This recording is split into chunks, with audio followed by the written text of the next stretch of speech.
آپ نے بار بار دعا کی، پھر فرمایا، اے عائشہ، کیا تجھے معلوم ہے کہ اللہ تعالیٰ نے مجھے وہ بات بتا دی ہے جو میں اس سے پوچھ رہا تھا؟ میرے پاس دو آدمی آئے، ایک میرے سر کے پاس اور دوسرا میرے پاؤں کے پاس بیٹھ گیا۔ ان میں سے ایک نے اپنے دوسرے ساتھی سے پوچھا کہ اس آدمی کو کیا تکلیف ہے؟ تو اس نے کہا کہ اس پر جادو کیا گیا ہے۔ تو اس نے کہا کہ کس نے کیا ہے؟ تو جواب ملا کہ لبید بن عاصم نے۔ تو اس نے کہا کہ کس چیز میں؟ تو کہا کہ کنگھی، بالوں اور نر کھجور کے شگوفوں میں۔ پھر کہا کہ وہ کہاں ہے؟ تو جواب ملا کہ بیر زروان میں۔ پھر آپ صلی اللہ علیہ وآلہ وسلم نے صحابہ کو فرمایا کہ وہاں جا کر اس جادو والی کنگھی کو وہاں سے نکالو، اور جب بھی اس میں موجود ایک سوئی کو نکالو تو سورہ الفلق اور سورہ الناس کی ایک ایک آیت پڑھنا۔ عقبہ بن عامر سے ابن مردابہ روایت کرتے ہیں کہ آپ صلی اللہ علیہ وآلہ وسلم نے فرمایا، سورہ الفلق کی تلاوت کرو، اور پھر فرمایا کہ کیا تمہیں معلوم ہے کہ فلک کیا ہے؟ یہ جہنم کا ایک دروازہ ہے، اور جب یہ دروازہ کھل جاتا ہے تو تمام جہنم میں آگ بھڑک اٹھتی ہے۔ ایک اور حدیث میں ذکر ہے کہ یہ جہنم کی ایک ایسی جیل ہے جہاں ظالم، فاسق اور کبر کرنے والے لوگوں کو رکھا جائے گا، اور یہ اتنی خوفناک جگہ ہے کہ جہنم خود بھی اس جگہ سے اللہ کی پناہ مانگتی ہے۔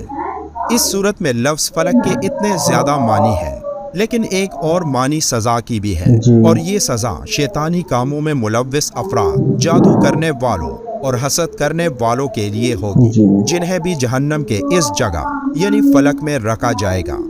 اس سورت کی تیسری آیت میں اللہ رات کے اس حصے کے بارے میں ذکر فرما رہا ہے جس وقت گپ اندھیرا ہوتا ہے، اور اسی لیے آپ صلی اللہ علیہ وآلہ وسلم نے صحابہ کرام کو رات کے وقت نکلنے سے منع فرمایا تھا، اور یہ فرمایا کہ اگر تم وہ جان لو جو میں جانتا ہوں تو تم لوگ کبھی بھی رات کو نہیں نکلو گے۔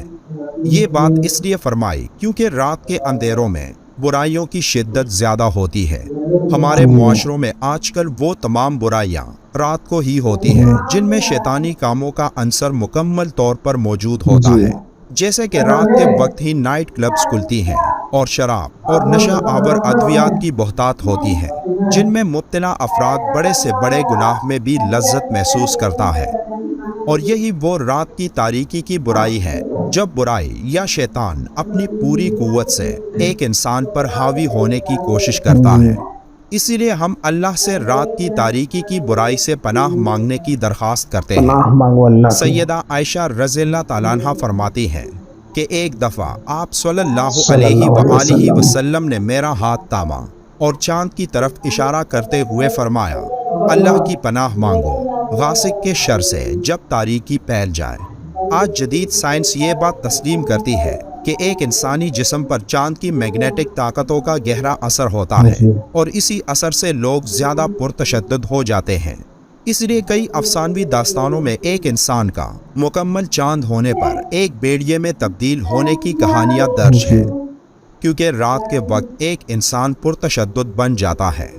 اس لیے رات کے وقت باہر جانے سے پرہیز کرنا چاہیے، اور اگر کسی ضروری کام کی وجہ سے رات کی تاریکی میں نکلنا پڑے تو ان آخری دو سورتوں کو پڑھنا مت بھولیں، اور ساتھ میں ایک بار درود شریف بھی پڑھ لیں، تو رات کی تاریکی کی کوئی برائی آپ کو نقصان نہیں پہنچا سکے گی۔ ایک بار درود شریف ویڈیو کے آخر میں بھی پڑھیے گا۔ امید ہے یہ معلوماتی ویڈیو آپ کو اچھی لگی ہو۔ ملتے ہیں آپ سے ایک اور اچھی ویڈیو میں، تب تک کے دوستو، جیسا کہ میں نے آپ کو دکھایا ہے کہ ایک قل اعوذ برب الفلق کا جو آیت ہے ان کی فائدہ اور ان کی جو ان پہ بتایا گیا ہے، میں نے آپ کو وہ چیز دکھایا ہے، تو ان چیز سے پرہیز کریں آپ، اور ان سے بچنے کی کوشش کریں، ان عذاب سے بچنے کی کوشش کریں۔ اسی طرح کا لیٹسٹ ویڈیو میں آپ تک کے پہنچانے کی پرزور کوشش کرتا ہوں۔ تو دوستو، میں امید کرتا ہوں کہ یہ ویڈیو آپ کو ایک زندگی کا سیکھ دینے کا آپ کو اثر ہوا ہوگا، تاکہ میں اس سے اثر کروں۔ دوستو، ایک صدقہ جاریہ یعنی آپ کے ثواب کی نیت سے اس ویڈیو کو دوسرے لوگوں تک کے پہنچائے، تاکہ یہ ویڈیو سے وہ بھی ترتیب برترتیب حاصل کر سکے، جس سے کہ آپ اپنے آپ کو بچنے کا اور بچانے کا اور بہترین راستے پہ چلنے کا آپ وعدہ کیے. تو انشاءاللہ میں امید کرتا ہوں کہ آپ ویڈیو کو شیئر کر چکے ہوں گے, اور اگر پیج کو فالو نہیں کیے ہیں تو آپ پیج کو فالو کر لیں اور چینل کو سبسکرائب ضرور کر لیجئے.